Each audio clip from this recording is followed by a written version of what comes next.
Sir ఇవాళ భారత army Pakistan ఉగ్రవాద స్థావరాలపై అటాక్ చేసింది. సో మోడీ చేసిన నిర్ణయం కరెక్ట్ అంటారు? కరెక్టే కరెక్ట్ ఆయన చేయాల్సింది, కంపల్సరీ చేయాల్సిందే. వాళ్ళకి చెప్పకుండా ఉంటే వాళ్ళు తెలియాలి కదా, మనము రియాక్షన్ ఇస్తామని చెప్పేసి. లేదంటే వాళ్ళు కంటిన్యూ చేస్తూనే ఉంటారు. వాళ్ళు కంటిన్యూ చేయకూడదంటే మనం అటాక్ చేయాలి కంపల్సరీ.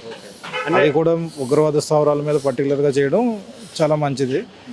అంటే పాకిస్తాన్ మీద చేసి కంటే ఉగ్రవాద స్థావరాల మీద పర్టికులర్గా చేయడం అన్నది చాలా మంచి పరిణామం.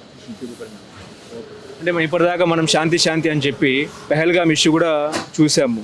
సో మీరు చూసినప్పుడు మీకు ఏమనిపించింది? శాంతి అంటే ఎంతవరకు శాంతి? అదే పనిగా ఇంక వాళ్ళు అటాక్ చేస్తూ ఉంటే మనం ఎన్ని రోజులు ఏమీ చేయకుండా వదిలేస్తాం. మనం కూడా రియాక్షన్ ఇవ్వాల్సిందే కంపల్సరీ. శాంతి ఎంతవరకు నడుస్తుంది? ఒక పర్టికులర్ స్టేజ్ వరకునే శాంతి. అంతేగాని అవతల వాళ్ళు దాన్ని కేర్ చేయకుండా, మన శాంతిని కేర్ చేయకుండా, మనకి మనశ్శాంతి లేకుండా చేస్తే కంపల్సరీ మనం రియాక్ట్ అవ్వాల్సిందే. రియాక్ట్ అవ్వడం సరైన నిర్ణయం. ఓకే, ఇప్పుడు వాళ్ళకు చైనా సపోర్ట్ ఉంది. ఒక చైనా సపోర్ట్ ఉంటే ఎట్లా ఉంటుంది వాళ్ళ రియాక్షన్ ఏమైనా మన భారత్ మీద? వాళ్ళు ఏం చేయగలుగుతారు అన్నదే డిఫరెంట్. అవన్నీ యాజ్ ఏ కామన్ మ్యాన్గా నేను చెప్పలేను. బట్ చేయడం అన్నది కరెక్ట్. అలా చేయాల్సిందే. చేయకపోతే ఇంకెప్పటికీ వాళ్ళు అదే పని కంటిన్యూ చేస్తూనే ఉంటారు.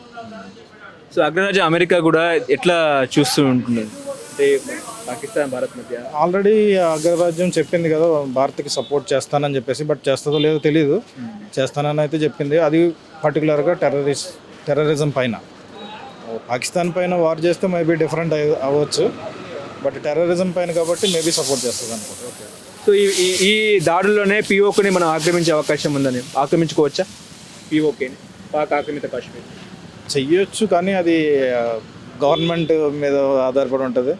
మనం చెప్పలేం. మనం నిర్ణయం కూడా తీసుకోలేము. అదంతా గవర్నమెంట్ పైన.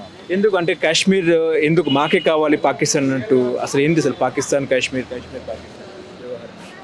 అది ఎప్పటి నుంచో జరుగుతున్నది. దానికి ఆల్రెడీ హిస్టరీ ఎవరి చోట ఉన్నది. ఓకే, సో ఇప్పుడు కూడా జరుగుతూనే ఉన్నది. అది కంటిన్యూస్గా జరుగుతూనే ఉన్నది. ఇది ముస్లిం రాజ్యం, ఇది హిందూ రాజ్యం అని చెప్పేసి. బట్ బేసికల్లీ అక్కడ ప్రజలు ఏం కోరుకుంటున్నారు అన్నది ఎవరికే తెలియదు. రెచ్చగొడుతూ ఉంటారు, చేస్తూ ఉంటారు. బట్ మేబీ ఒక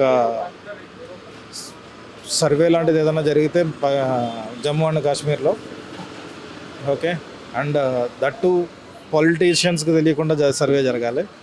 ఓకే, అప్పుడు యాక్చువల్ రిజల్ట్ బయటకు వస్తుంది. ఓకే, సో ముఖ్యంగా హైదరాబాద్లో ఎట్లా ఉండే అవకాశం ఉండండి? వాళ్ళు ఏమైనా హైదరాబాద్ ఏముండదు. అందరూ సపోర్టింగ్ ఇండియా ఉంది. పాకిస్తాన్కి, హైదరాబాద్లో కూడా పాకిస్తాన్కి ఏం సపోర్ట్ చేస్తారని ఏమనుకోవట్లేదు. అంటే పాకిస్తాన్ ముస్లింలు అందరూ కూడా ఇక్కడ వీసాతో మళ్ళీ వాళ్ళు వెళ్ళిపోయినారు, మొన్న రద్దు చేసి వెళ్ళిపోయినారు.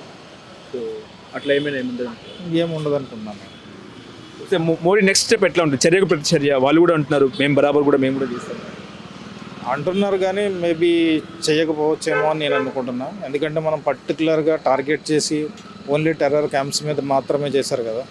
సో అందువల్ల ప్రతిచర్య ఏమీ ఉండదని అనుకుంటున్నాను. మరి చివరిగా ఏమంటారండి? చివరిగా భారత్ గురించి ఏం చెప్తారు? భారత్ చేసింది మంచి పని అనుకుంటున్నాను. కంపల్సరీ ఇలాంటి చర్య తీసుకోవాల్సిందే. చర్య తీసుకోకపోతే మనల్ని ఇంకా అదే విధంగా